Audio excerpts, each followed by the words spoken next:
Albert Ayler was an American avant-garde jazz saxophonist. At the age of 16 in 1952, he began playing with blues singer Little Walter. He joined the army when he left high school and played in a regimental band. Whilst he was stationed in France, he was exposed to martial music. After his discharge, he started to play more unusually. He relocated to Sweden in 1962 and started a recording career.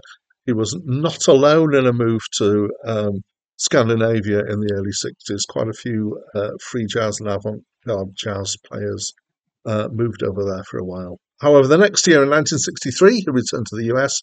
He continued recording. He played with people like Ornette Coleman. He was in the same kind of circles as John Coltrane. He racked up several albums and did relatively well critically, but certainly not commercially. And he often struggled for money. A lot of people regarded his music as being inaccessible. He died in 1970. The current theory is that it was that he took his own life. Hi, my name's Dan. So this is a live album of avant-garde jazz, and it's my first encounter with it. We've got Albert on saxophones. We've got his brother Donald on trumpet. We have a cello, a violin, and drums, and several bassists. I believe that there's often two at once. And I would describe this as avant-garde jazz. I think some people have called it free jazz, but I'm also aware that some people have trouble connecting Albert Ayler with free jazz because he doesn't.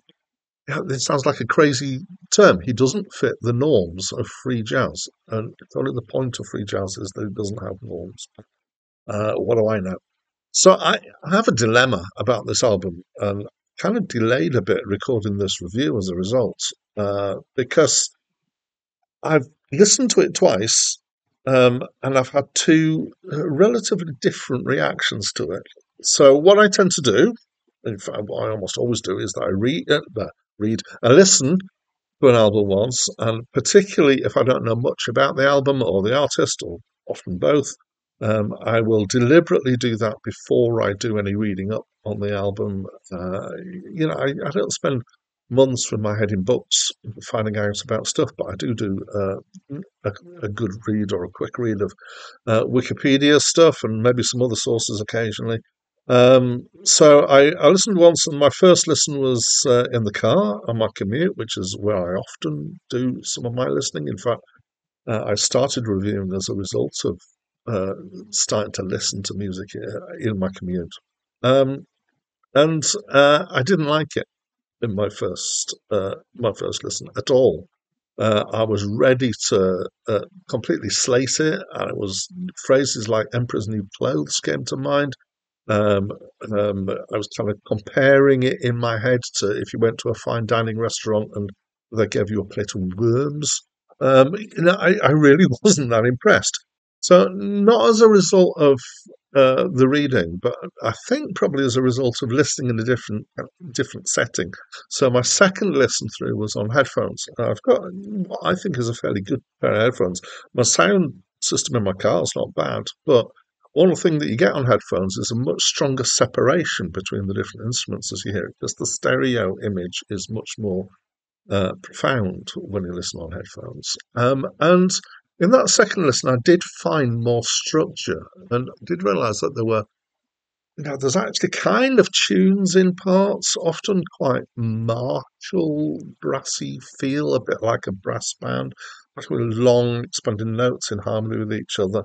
It often feels a bit like it's kind of done as an outdoor or on a march or something like that, and it's quite ragged. I'm sure that's deliberate in it.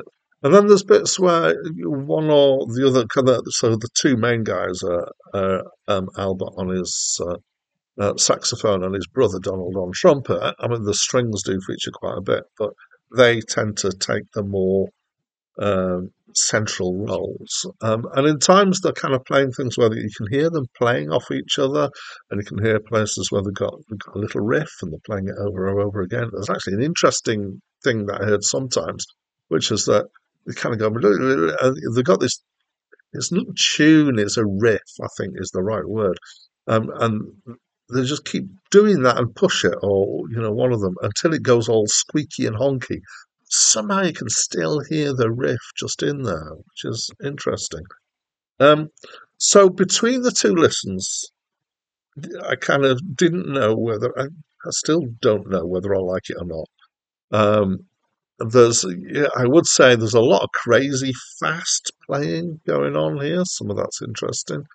I do recognise that the timing here is that so jazz towards the end of the 50s and into the 60s started to get into, well, it firstly went into modal and then went into free jazz. And jazz basically was becoming quite rectally self-inserted at this point and putting itself quite a long way from the kind of good time origins of jazz, where it was around for definitely for public consumption and for dancing and things like that. And it kind of gone in similar direction as contemporary classical did through. They kind of started a bit earlier in the 20th century, but certainly it became quite inaccessible, and it still can be at times.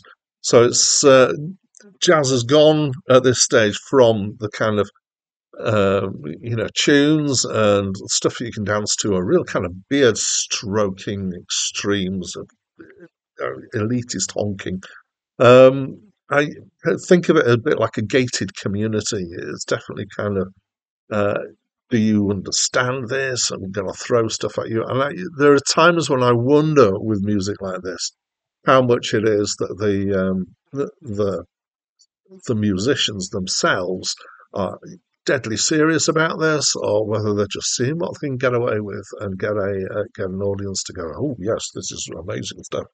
Um, Given the fact that Albert Ayler basically lived in on the breadline through this time, I reckon he was pretty committed to it. So I don't think he was trying to pull the wool over anybody's eyes. But I would definitely say it's not very accessible. So there's quite a bit of cacophony in here. There are bits that are more structured. It's textured at times. Sometimes it sounds like people are playing vuvuzelas, if you know what those are. Um, and I'm still kind of on this mixed feeling. So my first listen would definitely be a score in below five, probably around three. My second listen, maybe I'm pushing up to a six-ish or somewhere around there. So my score's somewhere compromised between these two, but a bit more weight on the second listen, I would say. So, a little bit complicated opinion there. What do you think of this album? I'd love to know, so please do leave me a comment down there. And that's it from me for now.